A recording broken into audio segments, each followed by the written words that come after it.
Fish processing seminar isinagawa sa Binmaley. Para sa detalye, nagbabalik si Idol Denise Brillante. 104.7 IFM. Report!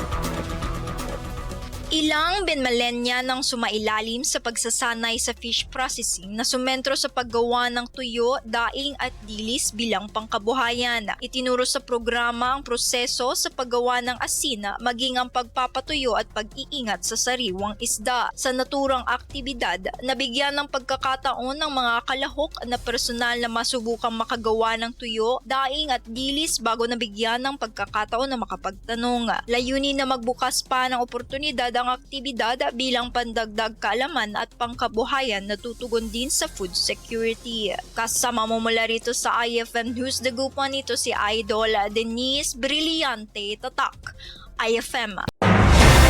IFM News. IFM News.